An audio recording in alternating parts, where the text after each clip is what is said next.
All right, we've all been there. Our game's been on, we have fun playing golf, our swing is feeling good, everything's just moving just the way it should. You're just like, God, I'm just playing great golf right now. And then all of a sudden, one day, one stroke, it could be anywhere, all of a sudden it just nails you. You feel like you've never hit a golf ball before. I think we've all been there.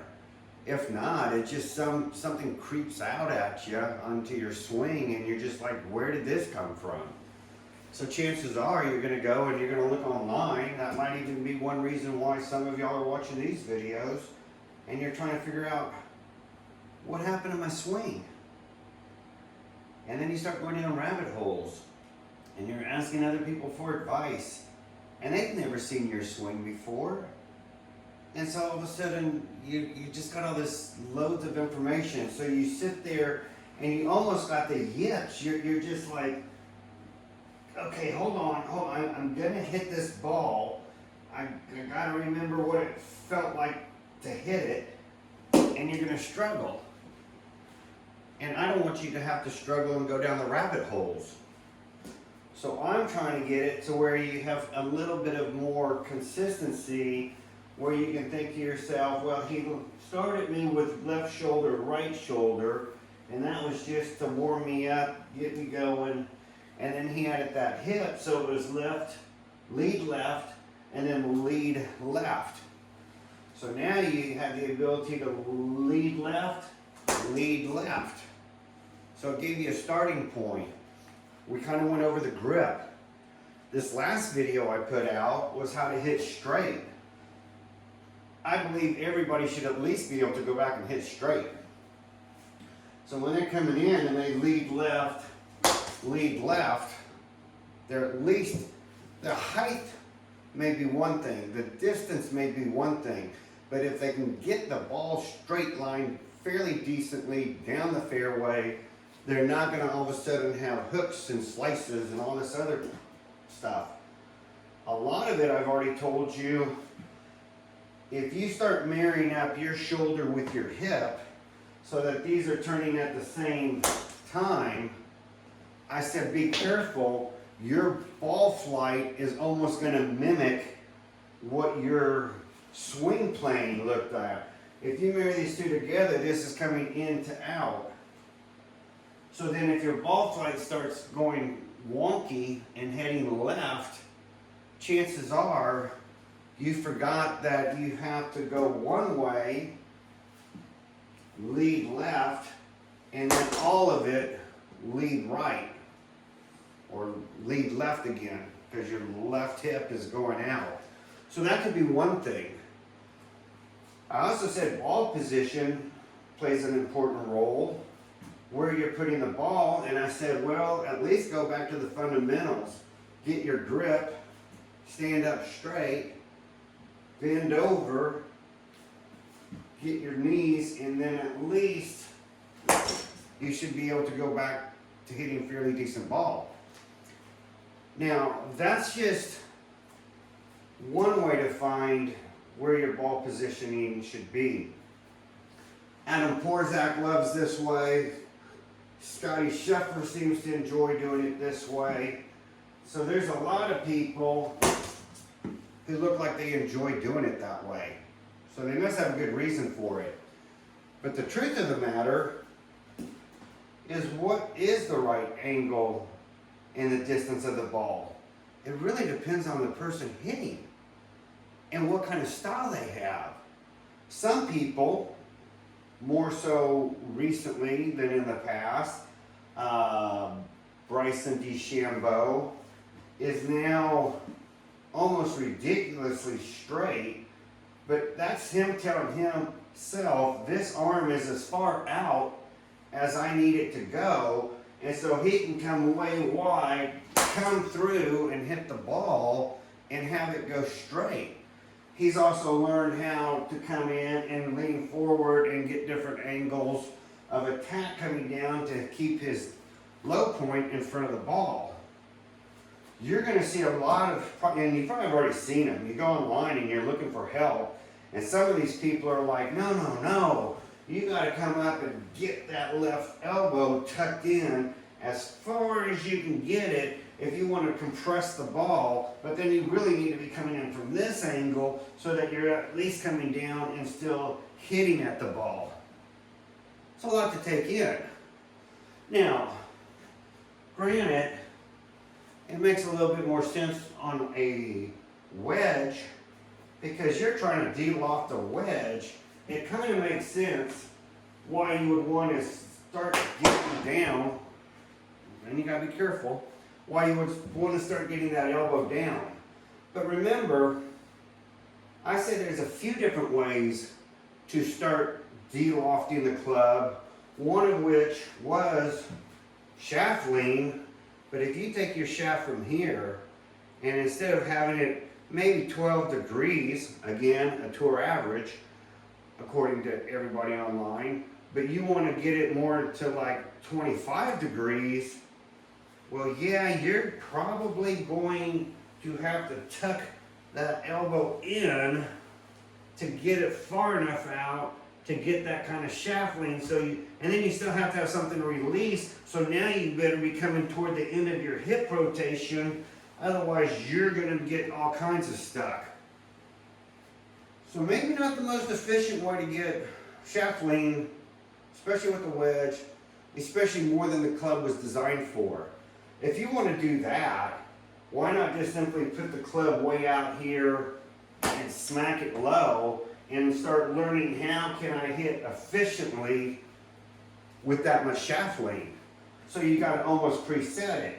Well, if I was against this wall right here and I wanted to come from straight up above and still hit a good shot, a good strong ball, if I'm coming in behind it and I've only got maybe 1 or 2 inches by the time I get right to here and just have to hit the ball, and I've only got to travel 1 or 2 inches, that's easy. And then I don't care, I can still get some kind of release out of it. But if your goal is to get all this shaft lean first and then try to figure out how to get yourself so that you have all of this way to go, and it's more than just a few inches from coming down steep, good luck. So that was one way to get shaft lean. I said the second way to get shaft lean was to get the body forward. I said the further you get your low point, the more shaft lean or the more de-lofted your club's going to be. But everything has a diminishing return. So if you want to start up here and throw your body forward, you can literally come down with your club on top of the ball, bury the ball into the ground, then she pops up, and I told you she rolls, and that's that topping the ball, not thinning the ball, but topping the ball. Whole different spin. It's like a top shot in ping pong. Man, it hits and rolls. So you have to have a little combination of all of this. Well, part of that, if you look at that previous video, I said even this angle coming in can create some of your shaft lean. You can see that it can help you get the shaft lean, but you got to get the hands then closer to the body, and that's why somebody probably thought at one point it would be a great idea to go ahead and lead the elbow and get tight to the body and be able to hit a low shot. That's a lot of work. My philosophy, don't chase compression yet, and don't chase this crazy shaft lean. Don't chase it. Professionals will tell you, some of them especially, they start releasing back here, and as they're coming down, they're doing a very slow release, and they can still retain some angle for shaft lean, even though they started releasing way further back in their backswing. So I've been telling y'all, get your hands here as you turn through the ball. And then the more you get your weight and your low point forward and a little bit of 45-degree angle, you can start coming down on that thing and getting some lean to it. And then it's just left shoulder, right shoulder, and once you get to the extension of your hip, you're going to start going back up again, so you really never pound the ground because your hip is going to save you. I still think that's one of the best, easiest ways to do it. But now we're back to this angle all of a sudden. Well, Randall, what is this angle supposed to be? And then, you know, they call that your lie angle. You have your loft and you have your lie. And your lie angle is basically how was the club designed to sit on the floor? And what angle is the shaft coming out for you to work with? And so some people I see these big old tall guys out there out at our golf course, and they look like they're bending over and their hands are so far down, they're not even with their feet. Their hands aren't just in front of their toe line. Man, they're like this. And I'm like, holy cow, to make that turn and hit that ball, you've got to do a little manipulation somewhere along the line, and that's where we get the problem. When you start monkeying around and you start thinking, oh, I'm cute enough and skilled enough that I can start doing some extra stuff, you might have to start manipulating to do it. I said I just wanted to teach y'all a simple golf swing. Now, I've heard back from a few people who are keeping up with the videos, and they're honestly saying they've gained some distance and they feel better connected and they feel better contact, and it's working for them. And that's great to hear. Because again, I'm just doing this on my spare time to kind of pass along some knowledge. So if I find out, oh, some people are really enjoying this, some people actually are feeling like they haven't hit the ball that far and they didn't know they could hit the ball that far. And so their distances, and we're not talking like 10 yards or 5 yards, some of them are literally doing that, like you see online when you do a search, add 20 yards, add 30 yards to your swing, and you see how that's possible though. If they weren't very efficient to begin with, then it's not going to be too difficult to start showing them the proper ways to do things to get some more yardage. And so when they're hitting their 6 irons, and all of a sudden now they're hitting their 9 irons, that's a 3-club swing. So I'm sure they feel better about it. But let's get back to this angle here. I cheated in the last video I just uploaded. Kinda. If you notice, I talked about this angle, but a lot of times I look almost like Bryson DeChambeau. I have hardly any angle here. So it gave me the ability, kind of like he does, to talk to y'all and be able to hit at the same time and feel confident I was going to come back and not spray them all over the place, or worse yet, hit my camera. So I cheated a little bit, whereas I would normally probably have a little bit more angle here and get my hands over my toe line, where I told you that's where they should be. So here, because I have this great division between the two pads, if I get kind of up here within 1.5 inches, 2 inches, that should be about where my hands go. That's probably going to look like a little bit more shaft angle. But you can see, again, I told you, be careful here. You start getting too tall, you're going to get toey. You start getting too far down, you're going to get toward the hosel. But if you get too far out, trust me, you get too far out there and you come in and you want that flat wrist back here. So I got a flat wrist and I'm coming down. You've got to learn how to, and you're trying to turn your body, but your hands are so far out away from you, you can see, you can definitely come in and hit hosel. Because you should probably be closer more to here with your hands closer to you. So if you get too crazy about this, you're going to present that hosel, and it could easily hit that little elbow, your offset of the club, and hit that and start shooting out.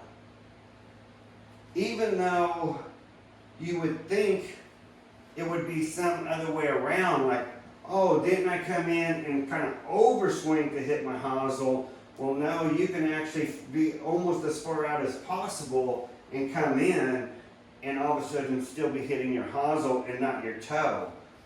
The toe, I said, is usually when you're lifting the handle. The hosel is when you're usually getting the club further away from you. Well, if you're almost at your limit here and you come in and you stay at that limit, you may be at your hosel. But I also showed you in the last video, if you start getting that elbow to tuck in, you may be towing the club or the ball and hitting half of it, and then it looks like a slice, only because you're putting so much spin on the ball because you're only hitting half of it and you get that spin in that whip. So when we're talking about these angles, how do you know what is this angle then? And part of it is going to be starting with something kind of common that most people do, and that's keeping their hands, when they're in their golf position, keeping their hands, if they were, and Adam Porzak's great about this. Watch some of Adam Porzak's videos. He'll get you lined up. He'll get you, man, here's where you need to be kind of thing. So now when you come up and you come back and you go forward, it feels right. And that's where I have to agree. I might move my ball position out a little ways some days because I don't want to completely do the whole 45 down, coming through 45 up. I get lazy. I'm just like a human being, like anybody else. So I find if I move the ball out a little bit, I don't have to worry quite as much about this 45 side bend lean, but I'm not moving the ball out too much further than I would normally have it. So say for example, here's where I would normally have the ball, where my hands are in. I'm moving the ball just a hair out. Now I don't have to worry about that so much, and I can hit away. So it just depends on how well you know your body physics. But remember the last video, I also said you want to feel like this is consistently coming up and coming back down to the same spot, following the plane so you can hit. And I said like John Daly, who apparently hits these clubs left-handed, and I've seen him on TV, boy, he can come up and strike that ball. Hey, I did one. And he's good at left hand. There's some days your right hand, you're not going to know it. It sneaks up on you. There's some days that right hand takes over, and man, that right hand is just like, I got this, I got this. And your left hand is going to be feeling kind of isolated, and it might work for a little while, but then it might fall apart for a while. So when you're starting to see things going on with the swing, the first thing I always think, man, get back to the basics. Find your center. Spread apart. Left shoulder, right shoulder. Get the hip now going a little bit separately. So then you're back to the lead left, lead left. Instead of chasing something that you think is going on over here, it could be somewhere in your setup or somewhere else.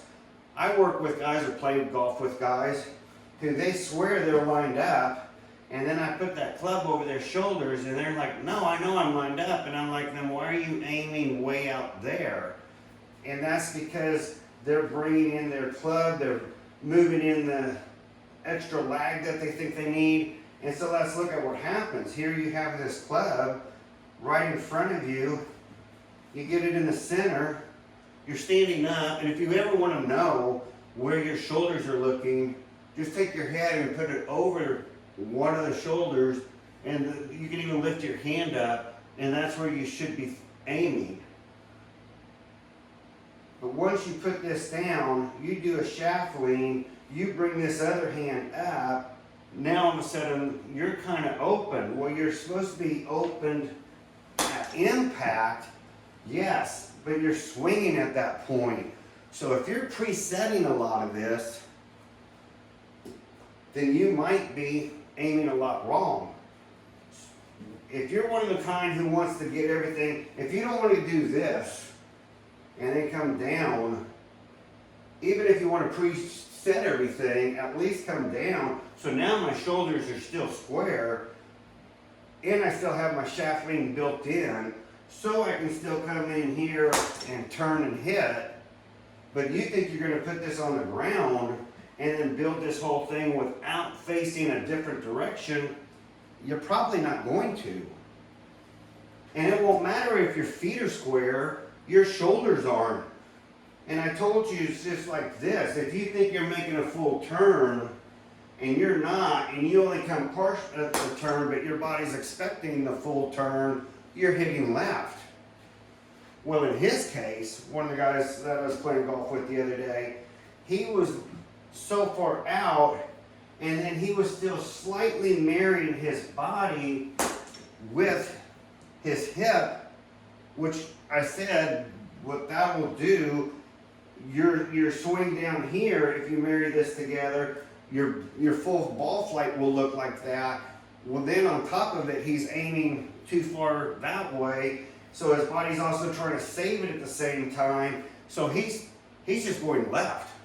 So his drives all of a sudden are pretty left. They might not start left. He might get them to start kind of straight or maybe a little, but they're going left. And I don't want to see y'all get into that. So I'm trying to say, if you want to hit straight, watch your angle here, come around and keep that same angle and hit straight. Now that time my hips were a little, they didn't really fire off, and I don't like fire the hips, but they really didn't turn. I was almost married together, but I wasn't hitting very far. But you have to watch that. If you're gonna go through, turn and get it all through. That's what's gonna keep you straight. That and getting this back down.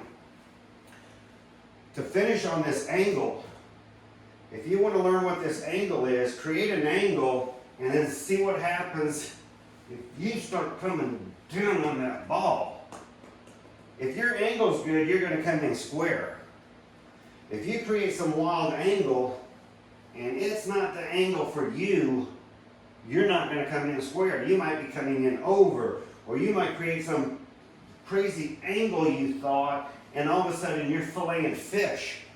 If you've ever hit a ball where you hit it and it feels like your club head went backwards and it feels like you just filleted a fish, that's probably because you're coming in so tight and bringing it down, and your hands are trying to save some crazy shot you dreamed up that you literally fillet it like a fish, and you can see that club head do that.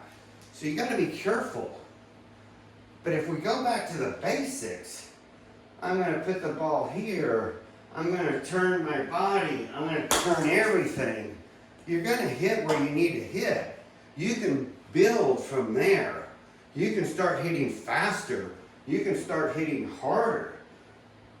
Once you kind of groove in, here's my swing, there's my swing, you'll be okay. I don't know if you noticed, go play the replay. I towed that one. That's what happens. You think you're set, and then you do something silly, like missing the ball, and you're like, why did that happen? Well, I know it happened because I started to stand up too much. My toe came in and I hit half the ball. And I heard where it hit. It didn't hit my net, it hit a drape over there. So when you're working on this, start off slow, and you're better off getting very clean contact if you want to hit the ball further. And that's what these guys are saying. And it's true. And it's all over the internet as far as golf content creators. They're teaching people how to go in and hit clean and hit the ball further than when they were smashing it, swinging for the fences, and hitting hosels and toes and anything but the center. So of course they're hitting the ball further. So if you're gaining extra distance right away, why would you go back and swing for the fences from the beginning? Why not enjoy a smoother swing where you can come in and hit where you want, and then if you want to start adding power, add it later. Keep the simple swing for now. There's a lot of people, you want to talk, go look up Milo. Milo is a golf content creator who will teach you, he's an old baseball player guy. He'll teach you how to bend over and come tight with that elbow, and he'll teach you how to drive down on that ball, and your face will be beet red, and you'll be swinging out. He'll teach you how to hit long. There's a lot of people teaching that. I want you to be able to take any club and know where your left hand, this guy, is supposed to be, so you can hit straight, you can chip, you can pitch, you can use a wedge, you can use an 8-iron, you can use a 3. I want you to be able to hit everything. I mean, trust me, we're not getting on this today. But when we start getting to these long, long, long shafts, life's a little different, because if you're not patient at the top and you're coming in and you're trying to basically say lead left and then lead left with the whole entire body, you're going to find out that this is a lot of club to get around. I was going to go over a few other things with you today, but I want to keep this short and end with this angle. You need to find it. Some people might be a little tall, some are short. It depends on your body. When you feel like you're taking a nice swing and it looks like, hey, that's where I want to be. I could come in and I could repeat that every time. That's where you need to put your ball. If you're a little thin, then you might need a little bit more angle to hit on it. If you're a little fat, then you might need to get the ball back a little because you're hitting fat. So find your sweet spot. If the club has a sweet spot, so does your swing. And once you come in here and you say, look, I'm committed to this, I want to hit nice golf shots, find your sweet spot. And if you have to find it for every club and you have to change things, it may be that way. But it's the same swing. How many people can say, you know, when I'm nervous, I grip down. I get really grippy. I want that whatever loft. Say this is a lady's 5, which in my world with my lofts, this lady's 5 is really a 6.5 in my world. So it falls between my 5 and my 7 at 6.5, but it's a female's 5. Why do I have it? God, look at how flexible this club is. You don't want to damage your elbow, and you want to feel that flinging off the face, and you don't want to have to swing very hard. Boy, is this thing's like a hockey stick. Anyway, what we're looking at, when you start working with these and you're coming in and coming through, you want to feel like, hey, this is all lined up and I can repeat that. And the best way to be able to be repeatable is, again, experiment. Experiment. The worst you could do is say, one day I'm really perfect with my ball there, and then for whatever reason, maybe you had a bad week at work and your back's a little tenser, all of a sudden you might have to move the ball in a little bit more to get that same shot because you're not getting your 45s and your angles correct. So you're like, oh, I just want to get through the day and have a fun day at golf, but I'm going to have to stand up a little taller. The truth is, most people out there bend their knees way too much, and then they bend over way too much, and then they do this crazy thing where instead of keeping this straight, absolutely straight left arm, they want to do this. So they come to hit the ball, and it's more like they curve around it, and they can hit okay, but they lose distance and everything like that, and their consistency is worse. You're trying to time how to move your arm around your body and hit. There's going to be some days you're flexible and some days you're not.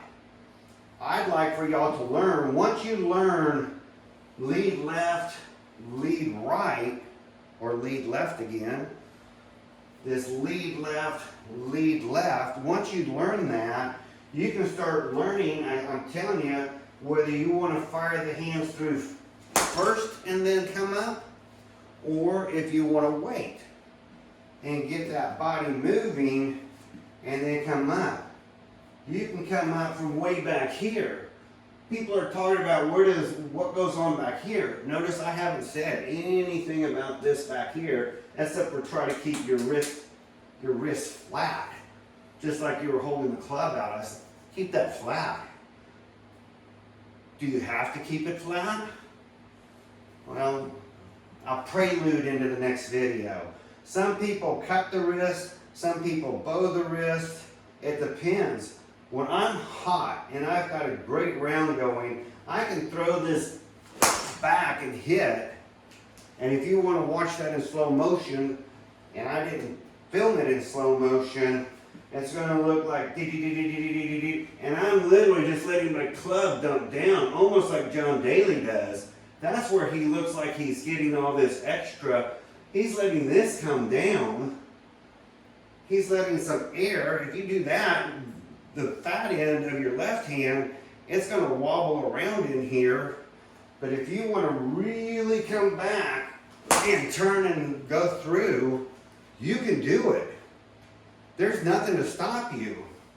Just like there's nothing to stop the person who wants to come up and hit through. They came way up here and they've learned how to hit through.